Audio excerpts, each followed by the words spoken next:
Hello friends, मैं रश्मि दुर्धर। आज हम नेक्स्ट सेशन देखने वाले हैं हमारा कि वो है लीड्स एंड लैग्स।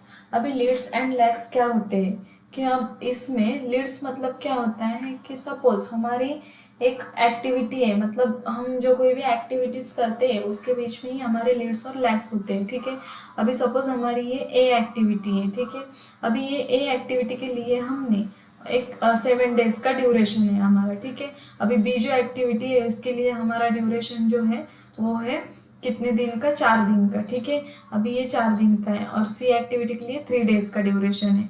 अभी लीड्स क्या होता है, सपोज मेरी ए एक्टिविटी जो है ए 1 अगस्त को स्टार्ट हुई और वो 7 अगस्त को ख़त्म हो गई। ठीक है, फिर उस वो जो एक्टिविटी वो 7 डेज की है, लेकिन बी एक्टिविटी जो है वो मेरी स्टार्ट हो गई कब, जब मेरा मतलब ये जो एक्टिविटी है उसके बीच में ही ये बी एक्टिविटी स्टार्ट हो गई, मतलब इसके 2 दिन पहले 7 तारीख को ये खत्म हो गई तो उसके पहले 2 दिन ही ये स्टार्ट हो गई मेरी एक्टिविटी। ठीक है, फिर उसके लिए मुझे 4 दिन मतलब लग रहे हैं, तो 1 2 3 4 ऐसे मेरे ये 4 दिन लग रहे हैं। तो ये 2 दिन पहले ही ये एक्टिविटी स्टार्ट हो गई और ये जो ड्यूरेशन है इसको हम बोलते हैं लीड्स। मतलब ये जो 2 दिन का उसके बीच में मतलब ये ओवरलैप हो रही है उसको हम लीड्स बोल रहे हैं। ठीक है, अभी ये जो लीड्स आते हैं वो हमारे निगेटिव में आते हैं। ठीक है, उसे हम निगेटिव कहते हैं। ठीक है, वो उसमें ही हम ऐड करेंगे। ठीक है, और उसके बाद में हमारी वो जो सी वाली जो एक्टिविटी है ये हमारे 3 दिन की है। ठीक है, वो जो एक्टिविटी है वो हमारी ये बी एक्टिविटी खत्म हो जाने के बाद 3 दिन स्टार्ट हो गई। ठीक है, फिर वो 3 दिन के बाद स्टार्ट होने के बाद अब फिर वो 3 दिन की चालू मतलब 3 दिन की एक्टिविटी है। ठीक है, तो वो जो गैप उन्होंने लिया मतलब ये जो बीच में मतलब एक एक्टिविटी खत्म होने के बाद बीच में थोड़ा सा गैप लिया और बाद में हमारी नेक्स्ट एक्टिविटी स्टार्ट हो गई, तो उन दोनों के बीच का गैप जो होता है उसे हम लैग कहते हैं। ठीक है, अभी ये हमारा लैग हो गया है। ठीक है, और ये जो होता है वो हमारा पॉजिटिव में ऐड हो जाता है। ठीक है, तो अभी इसमें क्या है कि अभी आपको समझ में ही आया होगा कि हमारा लीड्स और लैग क्या होता है। लैग मतलब जो ओवरलैप होता है उसे हम लैग कहते हैं और बाद में जो हम गैप लेते हैं उसे हम मतलब उसे लैग कहते हैं और जो ओवरलैप होता है उसे हम लीड्स कहते हैं। ठीक है, अभी नेक्स्ट क्या है हमारा एस्टिमेट एक्टिविटी ड्यूरेशन। ठीक है, अभी इसमें हम देखेंगे एस्टिमेट एक्टिविटी ड्यूरेशन कि इसमें क्या करना पड़ता है कि एक एक्टिविटी के लिए कितना टाइम लगने वाला है वो हम कैलकुलेट करते हैं। मतलब हमारी एक एक एक्टिविटी कितने टाइम में होगी, ठीक है, उसके लिए कितना टाइम लगेगा ये कैलकुलेट करने के लिए हम एस्टिमेट एक्टिविटी ड्यूरेशन निकालते हैं। ठीक है, तो उसके लिए हमारे अलग अलग मेथड्स है। तो इसमें हमारी फर्स्ट जो है bottom up estimating, second analogous estimating and third one जो है वो पैरामेट्रिक जजमेंट। तो उसमें बॉटम अप एस्टिमेट के लिए ठीक है ये more accurate and more time consuming method है। ठीक है, तो इसके लिए क्या होता है कि एक एक्टिविटी को कितना टाइम लगने वाला है ये हम कैलकुलेट करते हैं। पूरे प्रोजेक्ट का हम मतलब उसके हिसाब से हम पूरा का पूरा निकालते हैं। एक एक एक्टिविटी को जितना लगेगा उसके हिसाब से हम पूरे प्रोजेक्ट के लिए लगने वाला जो जितना है उतना हम निकालते हैं। ठीक है, अभी सेकंड क्या है हमारा एनालॉगस एस्टिमेटिंग। अभी इसमें क्या है कि ये जो है वो टॉप डाउन एस्टिमेट है, इसे हम टॉप डाउन एस्टिमेट भी कहते हैं। ठीक है, और ये जो एस्टिमेट है ये हमारे actual duration of earlier activities in the previous similar project. मतलब हमारा जो कोई भी प्रीवियस प्रोजेक्ट है इस प्रोजेक्ट में अगर हमारी जो एक्टिविटी है वो सिमिलर है उस एक्टिविटी के, मतलब ये जो है हमारा जो प्रेजेंट में चल रहा है प्रोजेक्ट उस प्रोजेक्ट में जो एक्टिविटी है और प्रीवियस प्रोजेक्ट की जो एक्टिविटी है वो सिमिलर है, उसके हिसाब से हम उसका टाइम कैलकुलेट करेंगे। मतलब एक्टिविटी सेम है तो टाइम भी सेम लगेगा ना उसमें। ठीक है, फिर बाद में क्या है हमारा पैरामेट्रिक जजमेंट। तो पैरामेट्रिक जजमेंट ये जो है ये एक हमारी क्वांटिटेटिव बेस्ट मेथड है। ठीक है, सपोज अभी इसमें क्या होता है कि इसमें हम क्या करते हैं, सपोज हमारे पास एक रूम है। ठीक है, एक 10 बाय 10 का हमारा एक रूम है, तो इस रूम के लिए हमें कितनी टाइल्स लगने वाली है तो ये हम फाइंड आउट करते हैं। तो ये टाइल्स कितनी लगने वाली है तो ये हम कैसे फाइंड आउट करते हैं कि हमें एक एक टाइल्स कैलकुलेट करनी पड़ती है। हमें एक टाइल्स का एरिया निकालना पड़ता है, फिर बाद में हमें मल्टीप्लाई बाय सब एरिया को करना पड़ता है। फिर हम कैलकुलेट करते हैं कि हमें पूरे के पूरे 10 बाय 10 के रूम को कितनी हमें टाइल्स लगेगी और उसके लिए हमें कितना टाइम मतलब कितना टाइम लगेगा ये हम पैरामेट्रिक जजमेंट में फाइंड आउट करते हैं। ठीक है, इसे हम पैरामेट्रिक जजमेंट बोलते हैं। तो हम मतलब ये तीनों जो प्रोसेस है, जो हम एक्टिविटी ड्यूरेशन निकालते हैं, इसमें हमें बॉटम अप एस्टिमेटिंग ये जो मेथड है यही हम ज़्यादातर यूज़ करते हैं, ठीक है।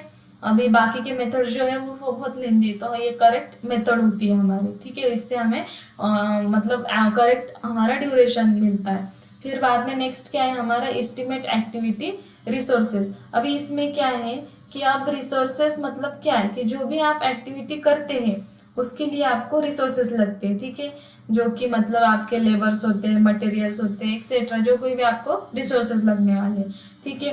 फिर अभी उसके टाइप्स क्या क्या होते हैं कि हमें ट्रिपल एम कंसेप्ट मतलब मेन, मटेरियल एंड मशीनरी। अभी उसके लिए क्या होता है कि मेन मतलब आपके लेबर्स हो सकते हैं, ठीक है। मेन मतलब आपके लेबर्स होते हैं, ठीक है। फिर बाद में मटेरियल्स मतलब क्या होते हैं कि ये नॉन लेबर्स में आते हैं आपके, ये नॉन लेबर्स में आते हैं। फिर इसमें हमारे मटेरियल हो सकते हैं जो भी हमें लगने वाले रिसोर्सेस में, जैसे कि सैंड, सीमेंट और एक्सेट्रा, जो कोई भी लगने वाले हैं। फिर बाद में मशीनरी। अभी मशीनरी में क्या हो सकता है हमारा, जेसीबी हो सकता है, ड्रिल मशीन्स हो सकते हैं, ये हमारे इसमें आ सकते हैं मशीनरी में, ठीक है। अभी बाद में क्या है कि रिसोर्स कैलेंडर। रिसोर्स कैलेंडर मतलब क्या है कि आपने उसमें मतलब कौन सा रिसोर्स कब आपने कौन सी एक्टिविटी में आपने कौन सा रिसोर्स ऐड किया है, वो आप पूरा का पूरा कैलेंडर में डालते हैं, ठीक है। उस कैलेंडर में आप ऐड करते हैं तो उसे आप रिसोर्स कैलेंडर कहते हैं, ठीक है। जब भी आप एमएस प्रोजेक्ट में देखोगे तो उसमें आपको क्या करना पड़ता है कि आपका जो कोई भी रिसोर्स में आप जो कोई भी रिसोर्सेज बनाते हो वो आप कैलेंडर में ऐड करते हो।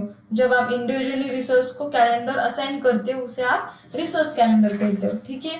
फिर आप लास्ट में क्या है आपका आरबीएस। आरबीएस मतलब आपका रिसोर्स ब्रेकडाउन स्ट्रक्चर होता है, ठीक है। अभी रिसोर्स ब्रेकडाउन स्ट्रक्चर मतलब क्या कि आपको सपोज एखादा आपको एक प्रोजेक्ट है, ठीक है।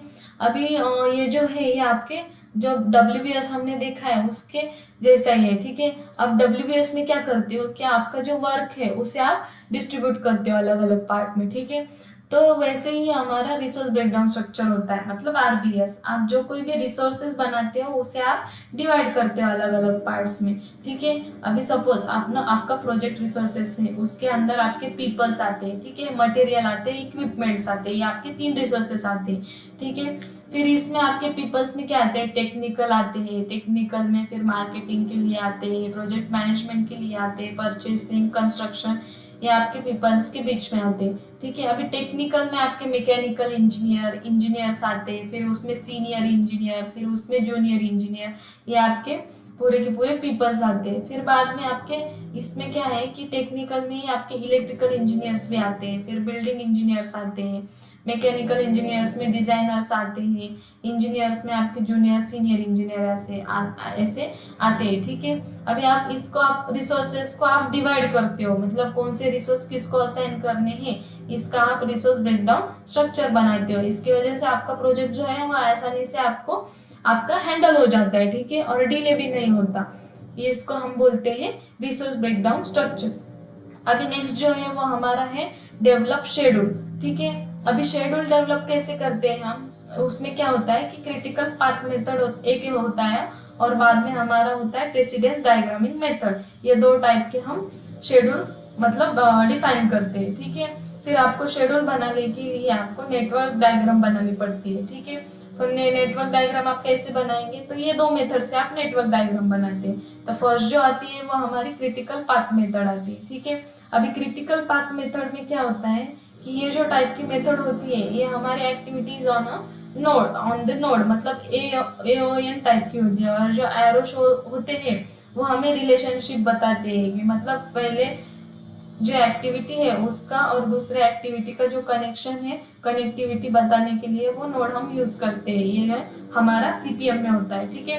This is a deterministic type of network diagram and it follows one type estimate, ठीक है। It also follows finish to start type of relationship, मतलब इसमें हम क्या करते हैं कि फिनिश टू टाइप वाला नेटवर्क होता है इसमें, और वही हम यूज करते हैं। ये जो है वो कंस्ट्रक्शन कंपनीज में ज्यादातर यूज की जाती है, जो सीपीएम मेथड है वो, ठीक है। अभी ये जो है कंस्ट्रक्शन एंड सॉफ्टवेयर कंपनीज में यूज की जाती है, ठीक है। अभी सेकंड जो है वो हमारी प्रेसिडेंस डायग्रामिंग मेथड, ठीक है। अभी इसको पीडीएम कहते हैं, ठीक है। ये भी सेम सीपीएम जैसी होती है, लेकिन इसके अंदर हमारे 4 टाइप्स के रिलेशनशिप्स आते हैं, कि जैसे कि finish to start, finish to finish, start to start और स्टार्ट टू फिनिश। ऐसे हमारे 4 टाइप के नेटवर्क मतलब रिलेशनशिप आते हैं इसमें, ठीक है। अभी इसमें कैसे बनाएंगे हम, कि अगर सपोज इसमें क्या होता है कि जब हमारे 4 टाइप से मतलब हम क्या करते हैं इसमें, कि सपोज मैंने एक एग्जांपल लिया। अभी इसमें सीपीएम कैसे फाइंड आउट करते हैं,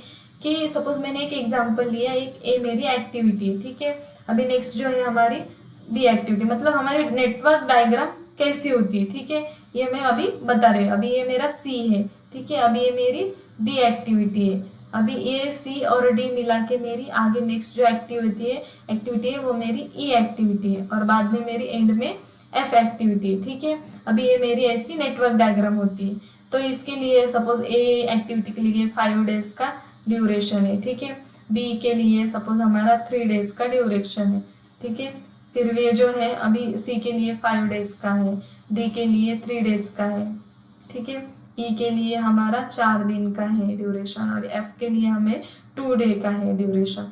तो अभी सपोज नेटवर्क डायग्राम में अब क्या होता है कि ये जो है मतलब इसके लिए मतलब ए जो होती है ये हमारी स्टार्ट हो गई सपोज 1 अगस्त को, ठीक है। अभी 1 से 5 के बीच ये हमारा ए एक्टिविटी हमारी खत्म हो गई, ठीक है। अभी बी एक्टिविटी जो है वो हमारी 6 तारीख को स्टार्ट हो गया, और 3 दिन की है, मतलब 6, 7 और 8, मतलब ये 3 दिन 8 तारीख को ये खत्म हो गई। और ये जो एक्टिविटी है हमारी 9 को स्टार्ट हो गई, कौन सी 8 को खत्म हो गई, और बी को मतलब 9 तारीख से ये स्टार्ट हो गई बी एक्टिविटी। फिर हमारी ये जो है 5 दिन की है, तो 9 से हम 5 दिन हमारे हमने पकड़े, तो ये हमारी 13 तारीख को स्टार्ट होती, कौन सी सी एक्टिविटी। और ये जो है हमारी 3 दिन की, मतलब ये 9 से हमने 3 दिन पकड़े, तो ये हमारी 11 मतलब 11 अगस्त को ये हमारी स्टार्ट होगी, ठीक है। तो फिर इसके बीच मतलब ये जो एक्टिविटी है हमारी 9 तारीख को स्टार्ट हो रही है और 13 तारीख को खत्म हो रही है, मतलब इसके बीच हमें 5 दिन मिल गए। और ये इसके बीच हमें कितने दिन मिल रहे हैं, मतलब ये 13 तारीख को खत्म हुए, और ये जो है हमारी एक्टिविटी ये हमारी 2 दिन में ही मतलब 3 दिन में ही ये खत्म हो गई, 9, 10, 11, मतलब ये 3 दिन में ही खत्म हो गए। और इसके लिए हमें 2 डेज जो है वो हमें फ्री मिल रहे हैं, ठीक है, मतलब 2 डेज का गैप मिल रहा है। तो हमारी ये एक्टिविटियां अगर लेट भी स्टार्ट हुई तो हमारे प्रोजेक्ट के ऊपर कोई फर्क पड़ेगा क्या? नहीं पड़ेगा, क्योंकि हमें यहाँ पे 2 दिन एक्स्ट्रा मिल रहे हैं, मतलब फ्री फ्लोट मिल रहा है, इसलिए हमारा प्रोजेक्ट के ऊपर कोई भी फर्क नहीं पड़ेगा, हमारा प्रोजेक्ट जो है वो डिले भी नहीं होगा, ठीक है। इसे हम कहते हैं लेट भी स्टार्ट हुआ तो भी नहीं फर्क पड़ेगा, और उसके मतलब क्योंकि प्रोजेक्ट बिकॉज एक्टिविटी के लिए 2 डेज का हमें एक्स्ट्रा जो है वो फ्री फ्लोट मिला, एक्स्ट्रा दिन मिले इसके लिए, ठीक है। अभी सपोज आपकी बी एक्टिविटी जो है वो 10 तारीख को अगर स्टार्ट हो गई, ठीक है। अभी ये जो एक्टिविटी है अगर 10 तारीख को स्टार्ट हुई, मतलब एक दिन लेट स्टार्ट हुई, और सी भी आपकी लेट हो सकती है ना, क्योंकि ये 10 तारीख को स्टार्ट हो गई तो ये हमारी 14 तारीख को खत्म होगी, और ये जो हमारी ये एक्टिविटी जो है ये भी हमारी 14 को स्टार्ट होने वाली थी, इसके साथ ही ये एक्टिविटी हमारी स्टार्ट हो जाएगी, ठीक है। मतलब 14 को सी भी स्टार्ट होगी और 14 को हमारी ई भी स्टार्ट होगी, तो इसमें कोई मतलब फ्री फ्लोट नहीं आता, तो उसे हम क्या कहते हैं, क्रिटिकल पाथ बोलते हैं, ठीक है। ये हमारा क्रिटिकल पाथ होता है जब हमारी एक्टिविटी एक ही टाइम पे स्टार्ट हो जाती है, तो इसे हम बोलते हैं क्रिटिकल पाथ मेथड, और इस नेटवर्क को हम क्रिटिकल पाथ मेथड बोलते हैं, ठीक है। और डी और ई एफ जो होता है, ये एक्टिविटी जो होती है उसे हम बोलते हैं फ्री फ्लोट, उसे हम मतलब नॉन क्रिटिकल पाथ बोलते हैं, मतलब इसके बीच में हमारा क्या आता है, फ्री फ्लोट आता है 2 दिन का, तो इसे हम बोलते हैं नॉन क्रिटिकल पाथ मेथड, ठीक है। अभी आपको समझ में आई होगी ये नेटवर्क डायग्राम। तो अभी नेक्स्ट क्या है हमारा फ्री फ्लोट।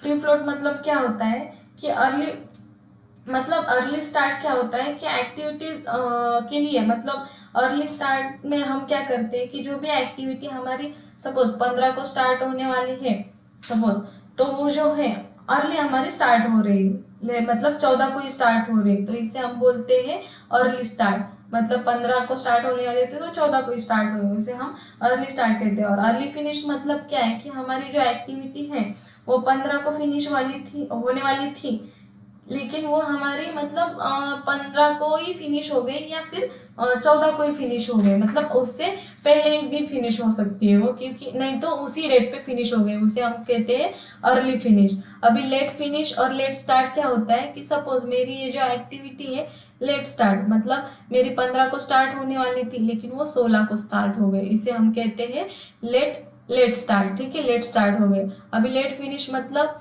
ये जो एक्टिविटी है, एक एक जो ए एक्टिविटी सपोज वो जो है लेट फिनिश हो गई, मतलब मेरी 16 को फिनिश होने वाली थी, वो जो 17 को फिनिश हो गई, इसे हम बोलते हैं लेट फिनिश एक्टिविटी। ठीक है, अब क्या होगा कि लेट स्टार्ट मतलब आपकी एक्टिविटी लेट लेट हो सकती है। ठीक है, अब फ्री फ्लोट मतलब क्या होता है कि अब the amount of time the activity can be delay without affecting the immediate start of successor activity. ठीक है, अभी फ्री फ्लोट का फॉर्मूला क्या है कि early start of successor minus early finish current activity -1, इसे हम बोलते हैं फ्री फ्लोट। ठीक है, अभी सपोज हमें क्या करना है, ए और बी इनके बीच में जो हमें मतलब मिला था, अब सी जो है वो हमारा 16 को स्टार्ट हुई, तो उसे हम बोलते हैं फ्री फ्लोट, मतलब उसका हमें फ्री फ्लोट मिल गया। ठीक है, उसको हम फ्री फ्लोट फाइंड आउट कर सकते हैं। द अमाउंट ऑफ टाइम, अब टोटल फ्लोट क्या होता है हमारा, the amount of time the activity can be delay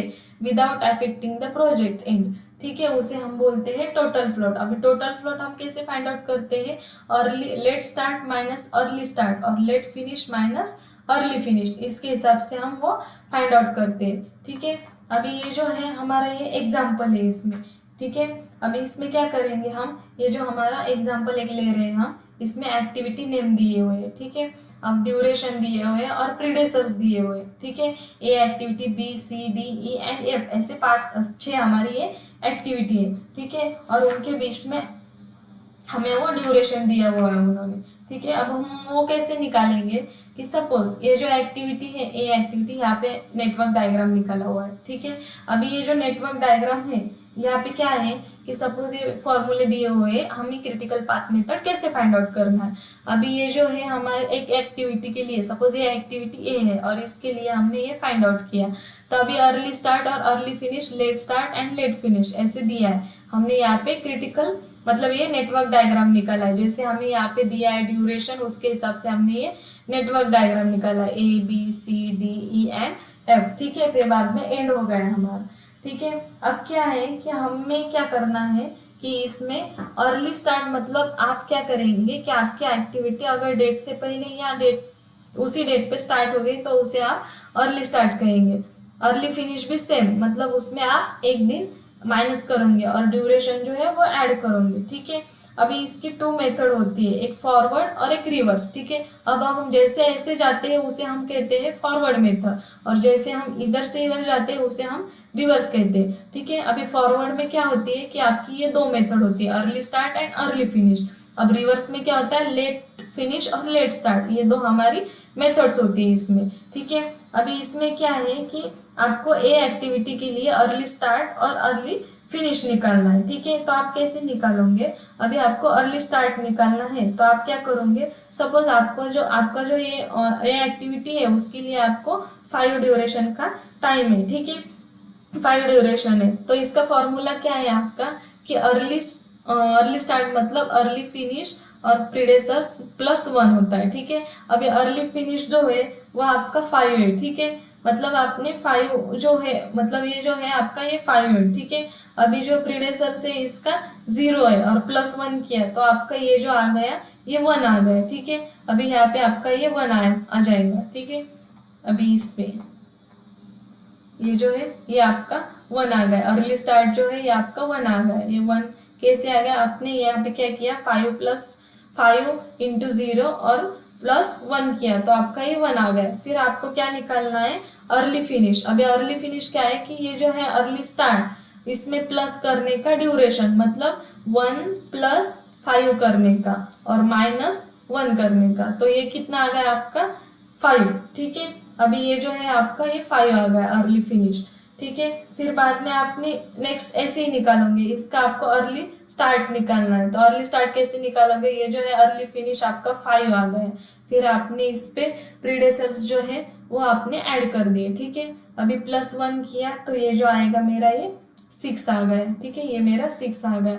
early finish कैसे आएगा मेरा ये 11। अभी 11 कैसे आ गया मेरा कि मैंने इसका फॉर्मूला लिखा है। अर्ली फिनिश मतलब क्या है कि अर्ली स्टार्ट, अर्ली स्टार्ट क्या है आपका ये 6, तो 6 प्लस ड्यूरेशन कितने हैं आपके ये 6 और -1, तो मेरे ये 12 - 1, तो ये मेरे 11 आ गए, ठीक है। अभी ये 11 मेरा अर्ली फिनिश आ गया। ऐसे ही आप ऐसे करके करके आप ये अर्ली स्टार्ट और अर्ली फिनिश आप फॉरवर्ड डायरेक्शन में निकालोगे, ठीक है। फिर बाद में हमें रिवर्स डायरेक्शन से कैलकुलेट करना है। तो आप रिवर्स डायरेक्शन से कैसे कैलकुलेट करोगे, ऐसे रिवर्स जाओगे, तो उसके लिए आप लेट स्टार्ट और लेट फिनिश कैलकुलेट करोगे। अभी लेट स्टार्ट और लेट फिनिश कैसे करोगे, सपोज मैंने ये लेट स्टार्ट जो है वो आपका, सपोज इसका फॉर्मूला है लेट फिनिश -d+1, ठीक है। अभी इसके लिए आप क्या करोगे, ये जो है आपका 18 है, ठीक है, ये लेट स्टार्ट आपको निकालना है, ठीक है। तो ये जो है 18 है, तो ये कैसे आया 18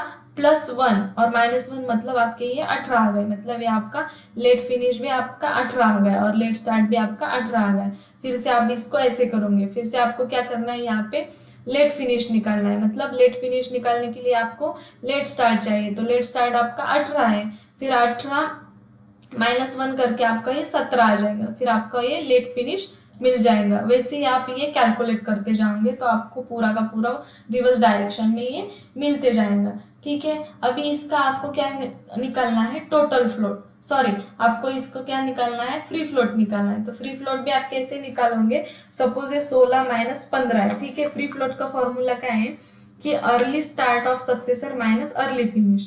अभी early start minus early finish आपने किया, तो अर्ली स्टार्ट क्या है आपका ये, अभी अर्ली स्टार्ट और अर्ली फिनिश ये मैंने लिया 12 और ये क्या, ये कितना लिया मैंने, मतलब ये 16 है मेरा, ठीक है, ये 16 है मेरा, ये जो है लेट स्टार्ट, ठीक है, और ये जो है मेरा माइनस में है, मतलब ये अर्ली स्टार्ट जो है ये मेरा 16 है और 16 माइनस अर्ली फिनिश जो है वो है मेरा 17, ठीक है। उससे मैंने माइनस किया 16 माइनस, तो ये जो आ गया है मेरा 1 आ गया है, ठीक है, फ्री फ्लोट मेरा 1 आ गया है। तो ये मैंने कैलकुलेट किया है यहाँ पे फ्री फ्लोट। और टोटल फ्लोट मेरा कितना आ सकता है कि मैंने ये late start minus early start किया, तो इस पे टोटल फ्लोट मैंने फाइंड आउट किया। तो टोटल फ्लोट निकालने के लिए मैं कैसे कर रही हूँ, 13 - 12, मतलब मेरा टोटल आ गया। अभी ये टोटल जो है LS माइनस ES किया, तो मेरा ये टोटल फ्लोट आ गया, क्योंकि इसके बीच में ही मेरा D के ऊपर ही मेरा फ्री फ्लोट आ गया है ना, तो D के ऊपर मेरा मतलब 2 दिन का ये फ्री फ्लोट आ गया, ठीक है, इसलिए मैंने वहाँ पे ही मतलब वो मेरा कैलकुलेट किया। तो ओवरऑल ड्यूरेशन कितने हैं, 18 डेज फ्री है और फ्लोट 1 डे का निकला और टोटल फ्लोट हमारा 1 डे का निकला, ठीक है। डी एक्टिविटी में ही मेरा ये फ्री फ्लोट आ गया, ठीक है, उसे हम कहते हैं नॉन क्रिटिकल एक्टिविटी। अभी नीचे हम देखेंगे कि डी एक्टिविटी जो होती है हमारी नॉन क्रिटिकल एक्टिविटी, क्योंकि उसमें मेरा फ्री फ्लोट मतलब आया, फ्री फ्लोट आया है इसमें, क्योंकि उसमें कोई भी क्रिटिकल नहीं, इसलिए उसे मैं कहती हूँ नॉन क्रिटिकल एक्टिविटी, ठीक है। अभी क्रिटिकल एक्टिविटी कौन सी है, A B C E and F, ठीक है, ये जो है मेरी A B C and F, suppose ये जो है मेरी ये critical activity A B C and F जो है ये मेरी क्रिटिकल एक्टिविटी। और नॉन क्रिटिकल एक्टिविटी कौन सी है मेरी A B D E and F, A B D E and F ये मेरी नॉन क्रिटिकल एक्टिविटी, ठीक है, क्योंकि इसके बीच में मेरा फ्री फ्लोट नहीं है, इसलिए ये मेरी क्रिटिकल है और ये मेरी नॉन क्रिटिकल एक्टिविटी है। अभी आपको समझ में आया ही होगा कि हमारा ये मतलब हमारा नेटवर्क डायग्राम कैसे होते हैं और हम कैसे हमारा CPM फाइंड आउट करते हैं, मतलब क्रिटिकल पाथ मेथड हम कैसे फाइंड आउट करते हैं। हमने एक एग्जाम्पल यहाँ पे देख लिया है, अभी आपको समझ में आया होगा। आगे का लेक्चर हम नेक्स्ट सेशन में लेंगे। Thank you so much friends.